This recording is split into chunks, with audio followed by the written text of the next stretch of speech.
동생이 이제 그런 선택을 하게 된 게 네. 지금까지, 그러니까 뉴스 언론에는 많이 밝혀지진 않았지만은 꽤 있었어요. 근데 그때마다 이제 제가 갔었는데 거기 간 병원에서는 오빠분이 보호자는 안 된다고 하셔가지고 제가 이제 아버지한테 전화를 했었는데 올 수 있는 상황이 아니어서 친모에게 연락을 해서 이제 갔었거든요. 실제로. 막 저희가 중환자실에 들어갔을 때 일단 친모 먼저 뵙고 나서 네. 동생이 이제 친모분께 이제 나가라고 하셨어요. 나가시고 나서 저에게 하는 첫 마디가 엄마 왜 데려왔어? 라는 단어였거든요. 되게 불편해했었어요. 아, 친모분을? 네. 아, 이제 와서 엄마 역할을 하려고 한다고 되게 불편하다고 저한테 얘기를 했었거든요. 그래서 저도 이제 동생이랑 같이 친모에 대해서 많이 이제 그리워하는 쪽으로 얘기를 많이 했었어요. 네. 우리를 왜 버렸지? 왜 우리한테 연락도 안 했지? 네. 라는 식으로. 근데 저희가 생각했던 엄마랑은 좀 다르더라고요. 그냥 생각했던 엄마라는 기준이랑 참 많이 달랐던 것 같아요. 네. 근데 저 대화 속에서 너무 엄마의 그 빈자리가 너무 강렬하게 느껴지고 구하라 씨가 저렇게 극단적인 선택을 한 자리에서 보호자 칸의 이름을 쓰는 것조차 고민해야 됐다는 게 너무 가혹했던 그러니까요. 아빠 얘기를 들어보면 어머니라고 안 하고 계속 친모라고 하시잖아요. 굉장히 대립이 심하신가 봐요, 지금. 그러니까 보호자 칸에서 사실은 어머니 이름을 적을 수 없는 그런 것뿐만 아니라 어릴 때 학창 시절에 이 두 남매가 어머니 이름을 그냥 아무 이름이나 그냥 그러니까 친구들이랑 다른 게 되게 놀림이잖아요. 그 당시에는. 그러니까 그런 게 너무 싫어서 그냥 다른 이름을 적을 때도 있고 아니면 그냥 공란으로 그러니까 날 낳아준 어머니가 있는데도 그 이름을 적기가 싫어서 공란으로 그냥 제출을 할 때도 있었다라고 하니까 사실은 이 친모에 대한 그 분노와 원망과 그 마음이 너무 느껴지더라고요. 네. 이런 아픔이 겹치다 보니까 구하라 씨가 우울증이 있어서 계속 병원 치료를 받아왔거든요. 네. 그런데 주치가 이런 얘기를 한 거죠. 이 마음의 병의 근원적인 이유가 친모의 부재일 수 있으니까 한번 만나보는 게 어떻겠냐라고 얘기를 했다는 거죠. 그래서 20년 만에 친모를 만나게 된 건데 그럼에도 불구하고 구하라 씨가 막상 만난 이후에는 또 먼저 친모를 찾는 일은 없었다고 합니다. 네, 일단 그래요. 친오빠 측의 주장에 따르면 구하라 씨가 친모에 대해서 그렇게 좋게 생각하지 않았었던 건 분명한 것 같아요. 구하라 씨가 같이 살았던 지인 외에도 굉장히 친하게 지내는 사람들에게 친모 괜히 만난 것 같다라는 말도 했었고 또 좀 어머니가 며칠 동안 이제 구하라 씨를 보살폈었던 제가 알기로는 한 이틀 정도였었던 것 같은데 2, 3일 정도 있었던 적이 있었는데 그때도 이제 와서 자꾸 잔소리를 한다라는 등의 굉장히 좀 불편한 감정을 많이 내비쳤었어요. 그리고 평소 구하라 씨 성격이 좀 거절을 잘 못하는 성격이래요. 그래서 누가 싫어도 좀 부탁을 하면 그래 알겠어 약간 이런 성격인데 어머니가 아마 그런 연장선상에서 어머니가 연락이 와도 싫고 불편해도 아마도 그 연락을 답장을 잘 해줬을 것이다 라고 추측을 하더라고요. 그런데 이제 나중에 친모 측에서는 구하라와 친모가 만나서 그동안 못 나눴었던 정을 나눴었다라고 주장을 한다라면서 굉장히 좀 분통을 터뜨리는 입장이었어요.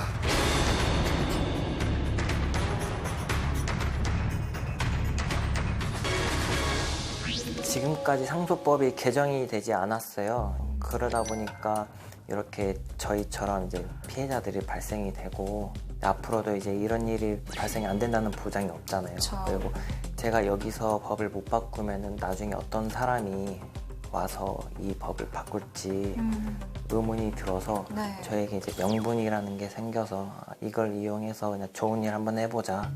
그리고 구하라라는 이름으로 앞으로도 이제 발생될 사건들을 구해보자. 하라 이름을 이제 평생 좋은 쪽으로 남겨보자. 내가 동생에게 주는 선물이다. 라고 생각하고 이제 그렇게 입법 청원을 하게 됐어요.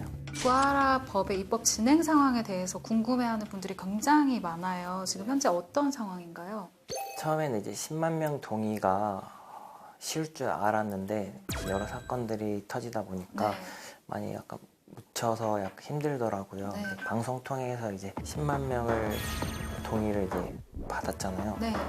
초괄위원회에 회부되고 네. 이제 그 결과만 기다리고 있습니다. 지금 일단 앞서서 인터뷰에서 고인 씨가 국회 입법 청원안 구하라법은요. 부모가 자녀에 대한 양육 의무를 저버렸을 경우 자녀의 유산을 상속받지 못하게 상속권을 제한해달라는 법안입니다. 그런데 이 법안이 통과되더라도 구호인 씨는 그걸 적용받지 못한다고요. 이게 네. 모든 법이 그렇습니다. 어떤 사안이 벌어지면 그거에 바탕이 돼서 법안이 발의가 되고 이게 통과가 됐을 경우 이게 발효가 되죠. 네. 하지만 이 사건 같은 경우는 이미 그 법이 있기 전에 일어난 사건이기 때문에 그 법이 실질적으로 효력을 발휘해도 소급 적용은 되지 않는 거예요. 네. 그럼에도 불구하고 이 힘든 일을 구호인 씨가 해나가는 건 이 구하라 씨로 인해서 이런 거에 대한 문제점을 알게 됐으니 더 이상 이로 인한 피해가 발생하지 않게 하기 위함이 큰 것 같습니다. 네. 그 이제 제가 예전에 했던 방송에서 이런 비슷한 사례가 있었어요. 네.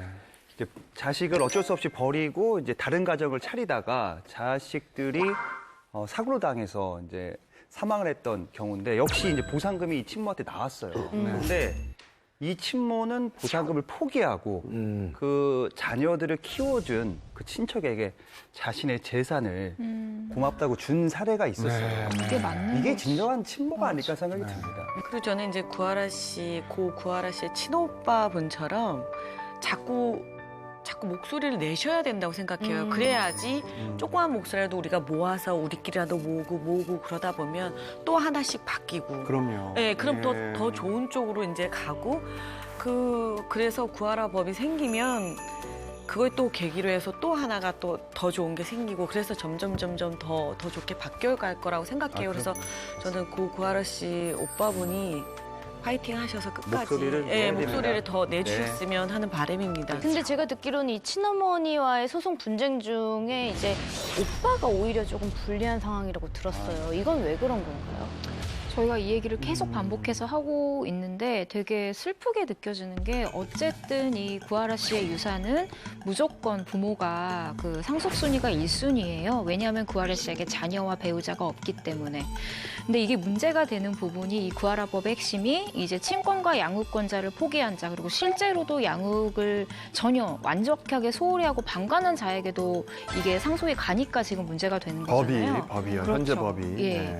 그런데 어쨌든 친오빠는 상속을 받기는 받습니다. 이순임에도 불구하고 받았던 게 이 친아버지께서 이 친오빠에게 상속분과 기여분을 양도했기 때문에 이 유산에 대한 권리가 생기면서 친어머니에게 소송을 할 수 있었던 건데요. 아까도 저희가 얘기했지만 실제로 개정이 된다라는 보장도 없거니와 개정이 된다고 하더라도 지금 재산을 어머니가 승소할 가능성이 높아 보이긴 하잖아요.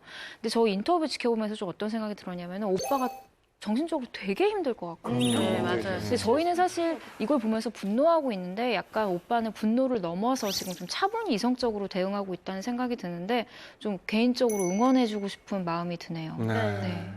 그래서 짚고 넘어갈 게 있는데요. 네. 일단 구호인 씨가 주장하는 게 친모의 상속권을 박탈해달라는 거거든요. 그러니까 이 사람은 상속을 받을 자격이 없다. 그러니까 그 권리를 뺏어야 된다는 건데 이게 현재까지 국내 법상으로 이게 만들어져 있진 않는 내용입니다. 네. 현재 친모가 재산을 상속하지 못하는 것은 어렵기 때문에 결국은 5대5. 아버지 부분을 양도받은 오빠가 5, 나머지 5를 이제 엄마가 네. 친모가 가져갈 수밖에 없는 구조인데 여기서 법원 판례를 보면은요 이 기여분이라는 게 있어요. 기여분이 네. 뭐냐면은 실질적으로 그 상속을 받는데 이 사람이 어느 정도를 기여를 했냐라는 부분을 따지는 건데 네. 이 부분에 있어서 그 친모가 너무 많은 기여도가 없기 때문에 좀 더 비중을 줄일 수 있어도 아예 못 받는 거는 쉽지가 않습니다. 아버지는 상속권의 그 기여분을 포기하고 아들에게 모든 권한을 줬지 않습니까? 네.